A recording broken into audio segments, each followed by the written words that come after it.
Welcome to news alerts. Singareni గనుల వేలం విషయంలో సీఎం రేవంత్ రెడ్డి తీరును బీఆర్ఎస్ వర్కింగ్ ప్రెసిడెంట్ కేటీఆర్ ఎండగట్టారు.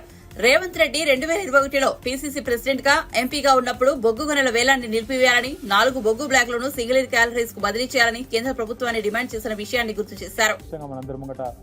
ఆవిష్కృతమైనది ఏంటిది అంటే ఈరోజు దేశంలో జరుగుతున్న తాజా ఉదంతం మన రాష్ట్రంలో రేపు జరగబోతున్న ఒక దృష్టాంతమే దానికి గొప్ప ఉదాహరణ.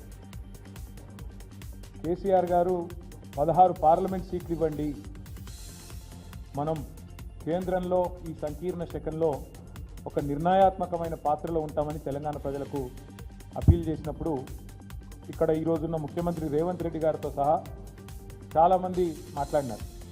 ఏం చేస్తారు 16 ఎంపీలతో కేసీఆర్ గారు, ఏం చేయగలరు అని మాట్లాడినారు. ఇవాళ ఏం జరుగుతుంది అంటే 16 ఎంపీలు వచ్చిన తెలుగుదేశం పార్టీ, 16 ఎంపీ సీట్లు సాధించిన తెలుగుదేశం పార్టీ ఇవాళ తనకొచ్చిన నిర్ణయాత్మకమైన పాత్రతో వైజాగ్ స్టీల్ ప్లాంట్ ప్రైవేటీకరణకు అడ్డుకట్ట వేయగలిగింది, ఆపగలిగింది. వైజాగ్ స్టీల్ ప్లాంట్ ప్రైవేటీకరణ ఈరోజు 16 ఎంపీలతోనే ఆగిపోయింది. కానీ అదే 16 ఎంపీలు ఇక్కడ చెరి 8 చొప్పున బీజేపీ కాంగ్రెస్కి ఇస్తే ఏం జరుగుతున్నదంటే రేపు స్వయంగా బొగ్గు గనుల శాఖ మంత్రి గారు హైదరాబాద్లోనే వేలం పెట్టి మన బొగ్గు గనులను ఇవాళ బహిరంగ మార్కెట్లో వేలం వేసే ఒక దుర్మార్గమైన ఒక కొత్త పద్ధతికి శ్రీకారం చుట్టబోతా ఉన్నారు. ఇది ఆనాడు ముఖ్యమంత్రిగా కేసీఆర్ గారు రాసిన లేఖ. 2021 డిసెంబర్ 8 కేసీఆర్ గారి లేఖ ఏమని, సింగరేణి అనేది ఒక ప్రభుత్వ రంగ సంస్థ. గతంలో బీహార్లో చెస్నా అనే ఒక ప్రాంతంలో మరి ఆనాడు ఒక ప్రమాదం బొగ్గుబాయిలో జరిగితే అక్కడ 100 మంది కార్మికులు చనిపోతే ఆనాటి అప్పటి ప్రభుత్వం, కేంద్ర ప్రభుత్వం ఒక నిర్ణయం తీసుకున్నది. ఏమని, మరి భవిష్యత్తులో బొగ్గు గనులన్నింటినీ కూడా పబ్లిక్ సెక్టార్ అండర్టేకింగ్స్కి అప్పచెప్పినట్టయితే రక్షణ చర్యలు కానీ ఇంకోటి కానీ తీసుకుంటారు జాగ్రత్త. కానీ ఒక విధానపరమైన నిర్ణయాన్ని ఆనాడు 1975-76 ప్రాంతంలో అప్పటి కేంద్ర ప్రభుత్వం తీసుకోవడం జరిగింది. దాన్ని ఉటంకిస్తూ కేసీఆర్ గారు ఉత్తరం రాసినారు.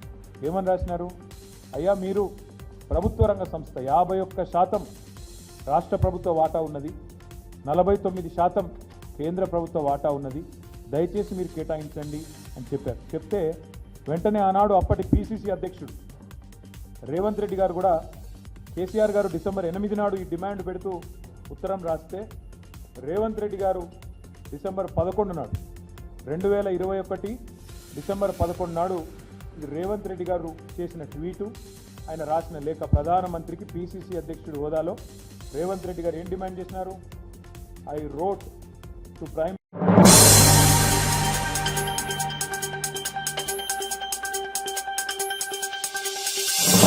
సింగరేణిని కాపాడుకోవడం మనందరి బాధ్యత అని మాజీ మంత్రి బీఆర్ఎస్ నేత జగదీష్ రెడ్డి అన్నారు. బొగ్గు గనులను వేలం వేయడం అంటే సింగరేణికి ఉరి వేయడమేనని వ్యాఖ్యానించారు. తెలంగాణ హక్కుల్ని ఇతరులకు దారదత్త చేసే ప్రయత్నం, దాన్ని కేసీఆర్ గారు చూసి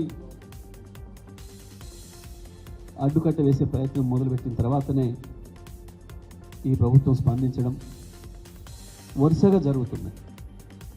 తెలంగాణ ప్రజల పట్ల, తెలంగాణ రాష్ట్ర ప్రయోజనాల పట్ల కాంగ్రెస్ పార్టీకి కానీ బీజేపీకి కానీ ఇంకెవరికి కూడా సోయి లేదనే విషయం అనేక సందర్భాల్లో నిరూపితమవుతుంది.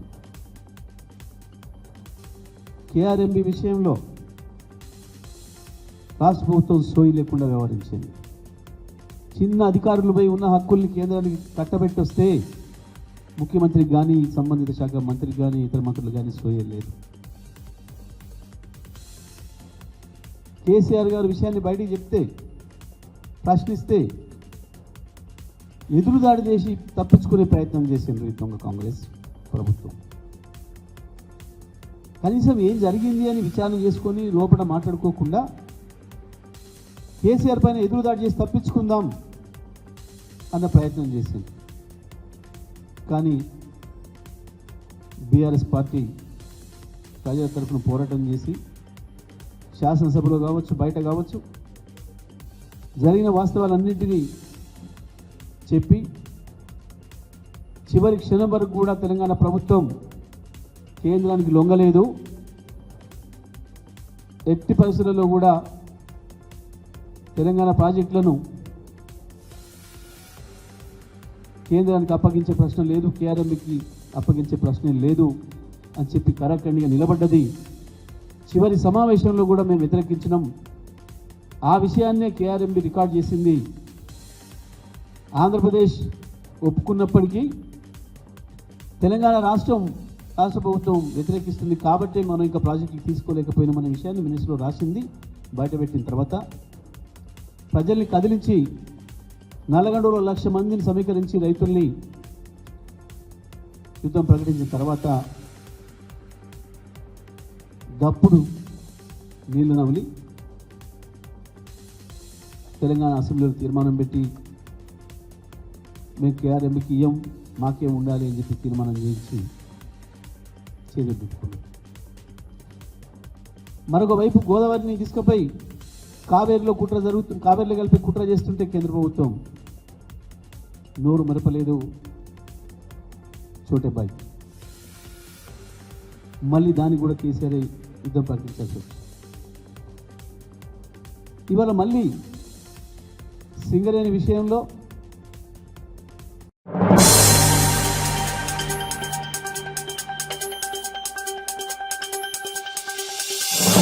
విజయవాడలోని బీజేపీ రాష్ట్ర కార్యాలయంలో అంతర్జాతీయ యోగా దినోత్సవాన్ని నిర్వహించారు. బీజేపీ రాష్ట్ర అధ్యక్షురాలు దగ్గుపాటి పురంధేశ్వరి, పార్టీ నేతలు ఈ కార్యక్రమంలో పాల్గొన్నారు. ఈ సందర్భంగా పురంధేశ్వరి పలు యోగాసనాలు వేశారు. మన దేశంలో ఆవిర్భవించిన యోగా విశ్వవ్యాప్తమైనదని పురంధేశ్వరి అన్నారు. పిల్లలకు యోగా నేర్పించడం అవసరమని అంతా గుర్తించాలన్నారు. మనసును నియంత్రించడానికి యోగా దోహదం చేస్తుందన్నారు.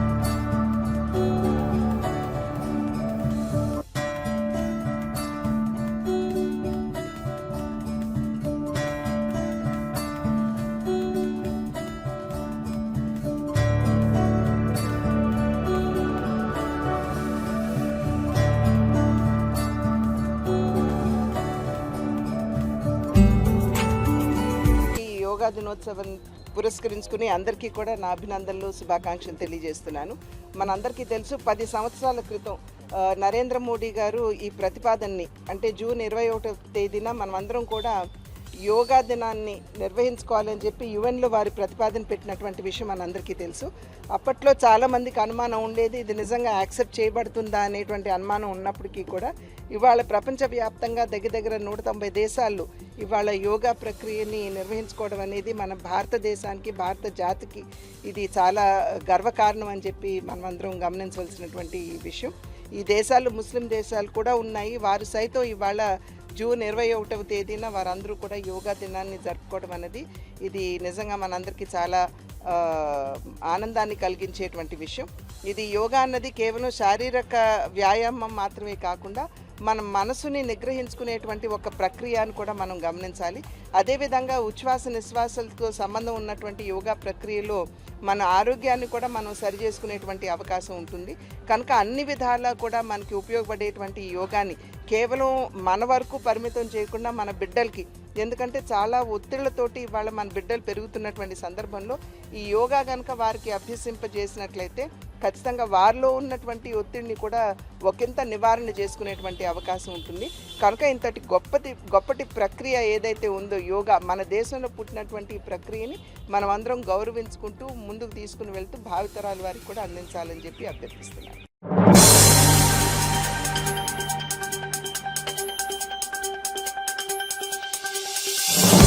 మంత్రిగా పవన్ కళ్యాణ్ పంచాయతీరాజ్, గ్రామీణాభివృద్ధి, అటవీ, పర్యావరణ శాఖల్లో చేయవలసిన పని చాలా ఉందని ఆయన సోదరుడు జనసేన నేత నాగబాబు అన్నారు. అధికారాన్ని ప్రజలకు సేవ చేసేందుకే పవన్ వినియోగిస్తారని చెప్పారు. పవన్ మాటల్లో మాత్రమే పవర్ స్టార్ అని, రాజకీయాల్లో ఆయన నిజమైన హీరో అని నాగబాబు పేర్కొన్నారు.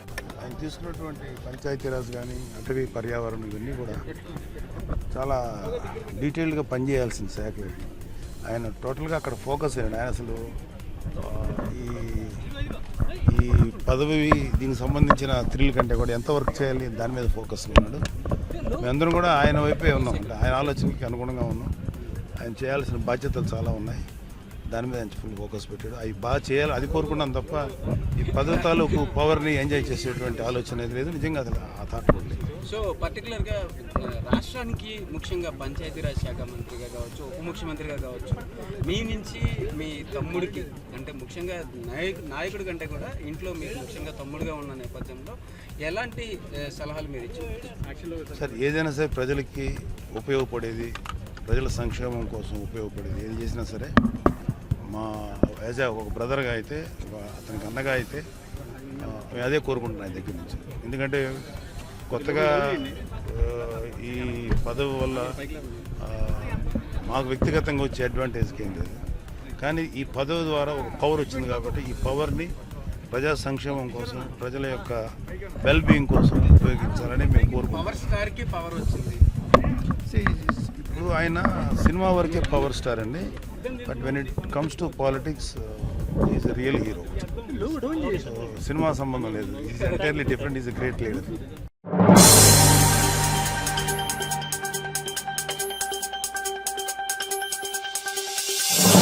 డిప్యూటీ సీఎం బట్టి విక్రమార్క బీఆర్ఎస్ పార్టీపై అవగాహన లేని ఆరోపణలు చేస్తున్నారని మాజీ ఎంపీ బోయినపల్లి వినోద్ కుమార్ అన్నారు. పార్లమెంట్ ఎన్నికల తర్వాత మోదీ రేవంత్ రెడ్డి కలిసి సింగరేణిని అమ్ముతారని కేసీఆర్ ముందే చెప్పారని గుర్తు చేశారు. సింగరేణిని కాపాడే ఉద్దేశం కాంగ్రెస్ పార్టీ ప్రభుత్వానికి లేదని ఎద్దేవా చేశారు. తెలంగాణ భవన్లో వినోద్ మీడియాతో మాట్లాడుతూ mines and minerals regulation amendment బిల్లులకు మద్దతిచ్చిందని అసత్య ప్రచారం చేస్తున్నారు. ఈ బిల్లును కాంగ్రెస్ పార్టీ 2013లో పార్లమెంట్లో ప్రవేశపెట్టింది. బీజేపీ అధికారంలోకి వచ్చాక 6 నెలల్లో ఆర్డినెన్స్ రూపంలో చట్టం చేసింది. కాంగ్రెస్ పార్టీకి పరిపాలన అంటే జోగ్గా మారిందని తెలిపారు. ముఖ్యమైన అంశం to comprehensively amend the law governing the mineral sectors with Mines and Mineral Development and Regulation Bill 2011 was introduced in Lok Sabha on 12/12/2011. ఆ రోజు ఎవరు ఈ దేశాన్ని పరిపాలించింది? కాంగ్రెస్ పార్టీ, మన్మోహన్ సింగ్ గారు ప్రధానమంత్రి గారు. Extensive consultations preceded the finalization of the draft of the bill. It was thereafter intensively scrutinized by the Standing Committee on Coal and Steel, who gave their report on May 2013. The bill could not be passed before the dissolution of the 15th Lok Sabha and consequently lapsed. ఈ బిల్లును introduce చేసింది ఎవరు? పార్లమెంట్లో Congress party. Congress party standing కమిటీకి refer చేసింది, bill introduce చేశారు. 15 లోక్సభ కాల పరిమితి అయిపోయింది, ఎన్నికలు జరిగినాయి. ఎన్నికలు జరిగిన తర్వాత ఏమైంది? కాంగ్రెస్ పార్టీ ఓడిపోయింది, బీజేపీ పార్టీ అధికారంలోకి వచ్చింది. బీజేపీ పార్టీ అధికారంలోకి వచ్చిన తర్వాత ఇంకా paragraph 5, in view of the urgent need to address these problems the Mines and Minerals Development and Regulation Amendment Ordinance 2015 was promulgated on 12th January 2015. The present bill is to replace this ordinance. This bill is designed to put in place a mechanism for BJP ప్రభుత్వం వచ్చిన 6 మాసాల లోపెట్టే ఈ బిల్లును ordinance రూపంలో తీసుకొచ్చి చట్టం చేసేసారు. పార్లమెంట్లో తీసుకురాలేదు.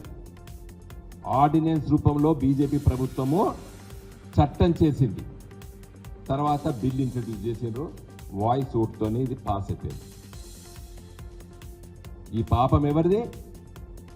కాంగ్రెస్ పార్టీ ఆలోచన చేసింది. కాంగ్రెస్ పార్టీ పార్లమెంట్లో బిల్లు ప్రవేశపెట్టింది. మన్మోహన్ సింగ్ గారి ప్రభుత్వము, మోడీ గారి ప్రభుత్వం వచ్చే ఆర్డినెన్స్ రూపంలో దీన్ని చట్టం చేసింది. మొన్న కేసీఆర్ గారు పార్లమెంట్ ఎన్నికల సందర్భంలో చెప్పిండు, ఈ ఎన్నికల తర్వాత మోడీ రేవంత్ రెడ్డి ఇద్దరు కలిసి సింగరేణిని అమ్ముతారు అని చెప్పిండు. ఒక గదే జరిగింది. ఇవాళ ఏం చెప్తారో నేను విక్రమార్క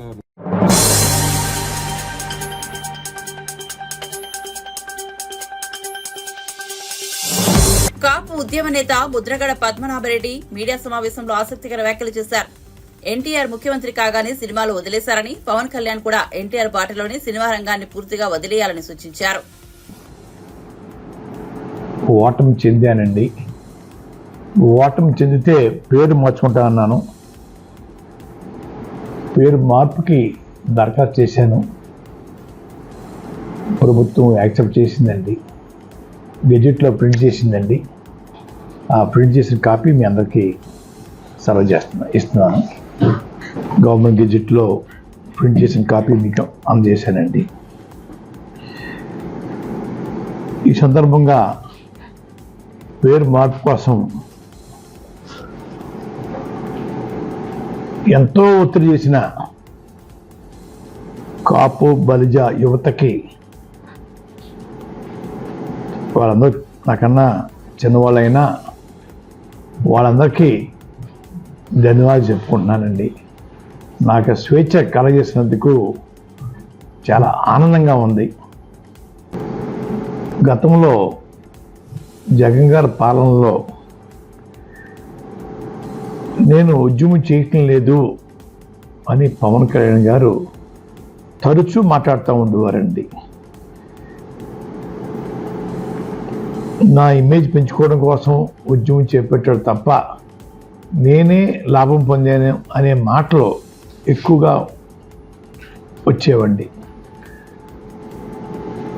నేను చేతకానివాడిని, అసమర్థుడిని, అమ్ములు పోయాను కాబట్టి ఆ రోజు ఉద్యమాన్ని కొనసాగించలేకపోయిన పవన్ కళ్యాణ్ గారు, కాపులకి నేను వారి కోరిక నెరవేర్చలేకపోయాను.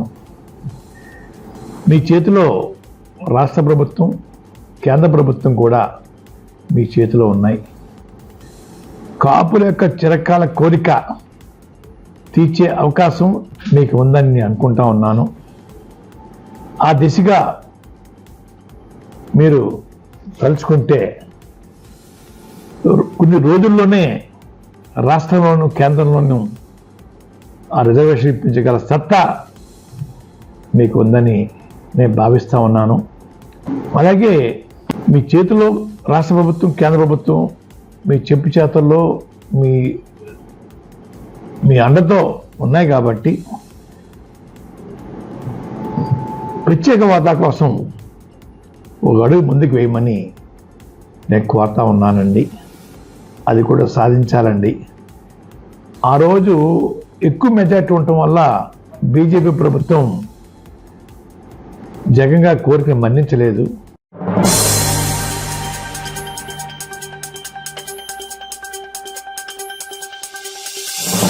దేశంలో హోంమంత్రి, విద్యాశాఖ మంత్రి లేని రాష్ట్రం ఏదైనా ఉందా అంటే అది తెలంగాణ మాత్రమేనని బీఆర్ఎస్ నేత ఆర్ఎస్ ప్రవీణ్ కుమార్ తెలిపారు. ముఖ్యమంత్రి రేవంత్ రెడ్డి హోంశాఖ, విద్యాశాఖ, ఎస్సీ సంక్షేమ శాఖ, రకరకాల శాఖలు తన గుప్పెట్లో పెట్టుకుని రాష్ట్రాన్ని పూర్తిగా అభద్రతా భావంలోకి నెడుతున్నారని ప్రవీణ్ కుమార్ పేర్కొన్నారు. అందుకు చింతిస్తున్నాం.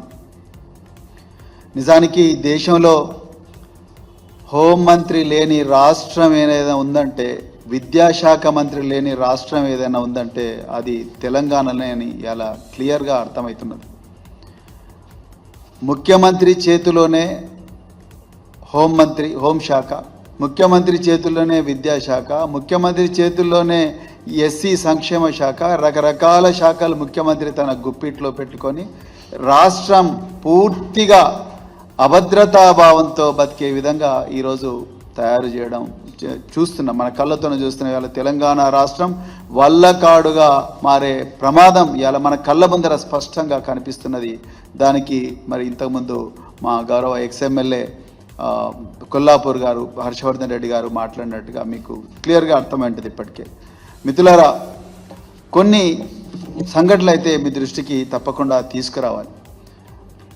ఈ కొల్లాపూర్లో ముల్చింతలపల్లి గ్రామంలో ఏదైతే ఒక గిరిజన మహిళ మీద వారం రోజులుగా ఆమెను కిడ్నాప్ చేసి దుండగులు అత్యాచారం చేస్తుంటే కనీసం పోలీసులకు ఆ విషయం మీద వారం రోజులుగా ఏమాత్రం సమాచారం లేకపోవడం అనేది ఈ రాష్ట్రంలో భద్రతా వ్యవస్థ, ఇంటెలిజెన్స్ వ్యవస్థ, సమాచార సేకరణ వ్యవస్థ, గ్రామ స్థాయిలో పోలీసింగ్ ఎంత ఘోరంగా ఉన్నదనేది మనకు క్లియర్గా అర్థమవుతున్నది. చీమ చిట్టుక్కుమంటనే వచ్చే మరి పోలీసులు మరి ఇలా ఎందుకు వారం రోజులుగా కొల్లాపూర్ ప్రాంతంలో ఒక గ్రామంలో మూల్చింతలపల్లి అంటే ఏదో మారుమూల అటవీ ప్రాంతంలో ఉన్న ప్రాంతం కాదు, అది కొల్లాపూర్ మండలంలో ఉన్న ఒక గ్రామము. ఆ గ్రామంలో ఇలా ఒక గిరిజన మహిళ ఎంతో ఘోరంగా పాశవికంగా ఆటవికంగా ఆమెను వారం రోజులుగా అత్యాచారం చేస్తుంటే పోలీసు వ్యవస్థ కనీసం కనుక్కోలేకపోయింది.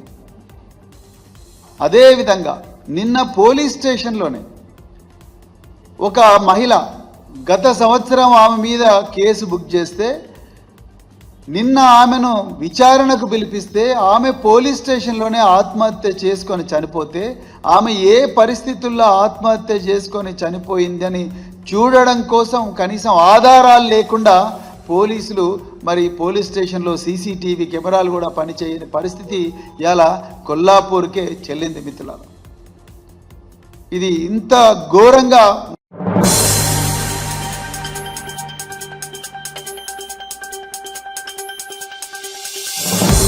గతంలో ఐటీఐఆర్ ను కాంగ్రెస్ ఆధ్వర్యంలోని యూపీఏ ప్రభుత్వం మంజూరు చేసిందని, ఆ తర్వాత వచ్చిన మోడీ సర్కార్ రద్దు చేసిందని టీపీసీసీ వర్కింగ్ ప్రెసిడెంట్ జగ్గారెడ్డి ఆరోపించారు. రద్దు చేసిన ఐటీఐఆర్ ని తెప్పించాల్సిన బాధ్యత కేంద్ర మంత్రులు కిషన్ రెడ్డి, బండి సంజయ్లదేనని స్పష్టం చేశారు. గాంధీ భవన్ లో శుక్రవారం ఆయన విలేకరులతో మాట్లాడుతూ ఐటీఐఆర్ కోసం ఆనాడు యూపీఏ ప్రభుత్వం అన్ని పర్మిషన్లు ఇచ్చిందని తెలిపారు. ఎన్డీఏ ప్రభుత్వం వచ్చాక రద్దు చేసిందని ఆవేదన వ్యక్తం చేశారు. ఐటీఐఆర్ ఏర్పాటు కోసం అన్ని రకాలుగా అనుమతులు ఇచ్చింది ఆనాటి యూపీఏ కాంగ్రెస్ గవర్నమెంట్. ఎన్డీఏ ప్రభుత్వం అంటే బీజేపీ ప్రభుత్వం వచ్చిన తర్వాత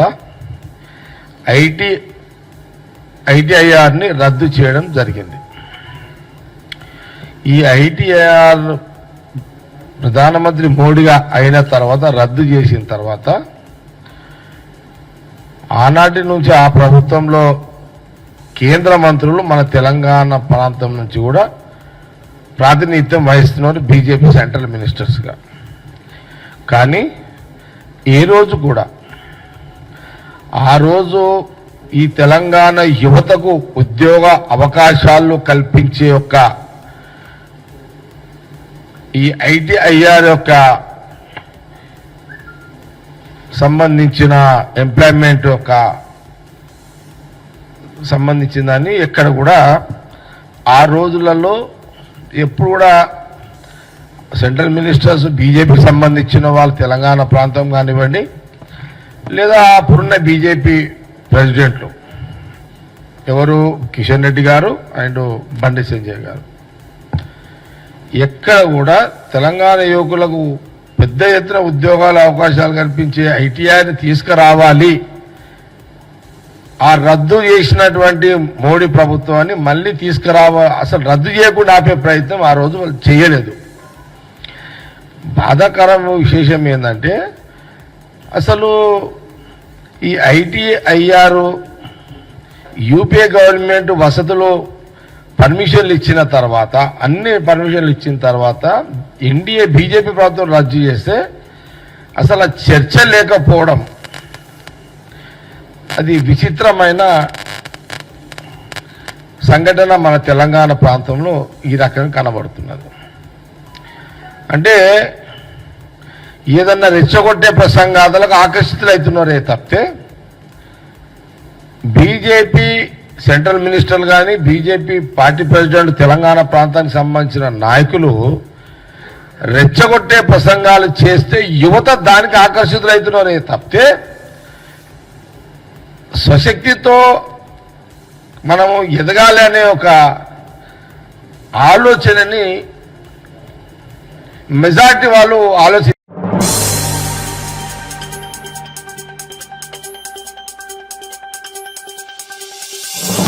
అటల్ సేతు 17,840 కోట్లతో కేంద్ర ప్రభుత్వం ప్రతిష్టాత్మకంగా నిర్మించిన బ్రిడ్జి 5 నెలల కిందట ప్రధాని మోదీ ప్రారంభించారు. దేశంలో నదిపై కట్టిన అతిపెద్ద బ్రిడ్జిగా ఇది రికార్డుకెక్కింది. ఇదిలా ఉండగా 5 నెలలు తిరగక ముందే దీనిపై పగుళ్లు రావడం వివాదాస్పదమైంది. కేంద్ర ప్రభుత్వం ప్రతిష్టాత్మకంగా నిర్మించిన ఈ బ్రిడ్జిపై ఇంత తక్కువ సమయంలోనే పగుళ్లు రావడంపై ప్రతిపక్ష కాంగ్రెస్ పార్టీ కేంద్రాన్ని ఎండగడుతోంది.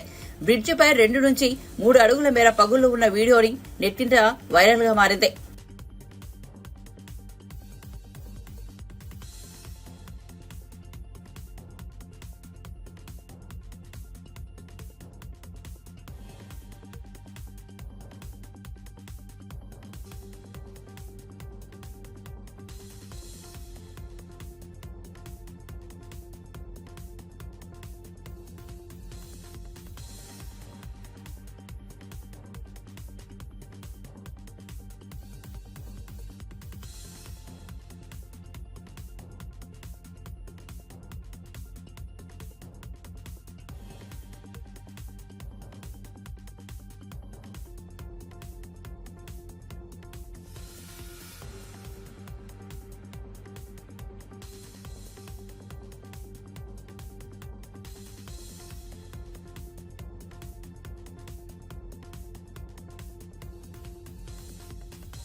అంతర్జాతీయ యోగా దినోత్సవాన్ని దేశవ్యాప్తంగా ప్రపంచవ్యాప్తంగా జరుపుకుంటారు. ఈ సందర్భంగా ప్రధాని నరేంద్ర మోదీ శ్రీనగర్ లో నిర్వహించిన యోగా కార్యక్రమంలో పాల్గొన్నారు.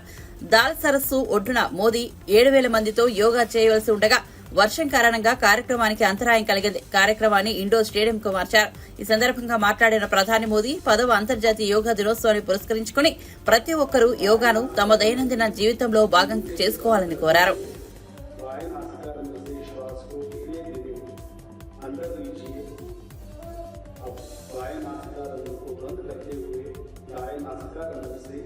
श्वास को बाहर छोड़िए, पुनः दाएं नासिकाग्र से श्वास को अंदर लीजिए और बाएं नासिकाग्र से धीरे धीरे श्वास को बाहर छोड़िए।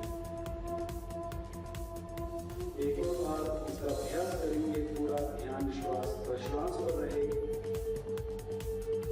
बाएं नासिकाग्र से श्वास अंदर और दाएं नासिकाग्र से श्वास बाहर, दाएं से अंदर, पुनः बाएं से बाहर। ध्यान रहे श्वास धीमा, गहरा और लयबद्ध हो। अनुलोम विलोम प्राणायाम शरीर में रोग प्रतिरोधक शक्ति को बढ़ाता है, एकाग्रता को बढ़ाता है। तनाव, चिंता, अवसाद, अनिद्रा जैसे विकारों को नियंत्रित करता है और धीरे धीरे वायु नासिकाग्र से श्वास को बाहर छोड़ते हुए वापस पुनः सामान्य स्थिति में आ जाएगी। अगला अभ्यास शीतली प्राणायाम का अभ्यास करेंगे। जीभ को बाहर निकालिए और जीभ को दोनों तरफ से मोड़ते हुए पक्षी की चोंच के आकार बनाइए और जीभ से गहरा श्वास लीजिए और नाक से धीरे धीरे श्वास बाहर छोड़िए।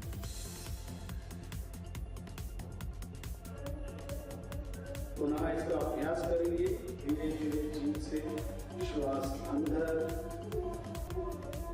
और नाक से श्वास बाहर। शीतली प्राणायाम शरीर में एकाग्रता को बढ़ाता है, उच्च रक्तचाप को नियंत्रित करता है और नासिका में श्वास छोड़ते हुए विश्राम कीजिए। अगला अभ्यास भ्रामरी प्राणायाम। षण्मुखी मुद्रा धारण कीजिए, दोनों अंगूठे से कान बंद कीजिए, उंगलियों को चेहरे पर स्थापित करें, नाक से श्वास अंदर लीजिए और धीरे धीरे श्वास छोड़ते हुए कंठ से कवरेज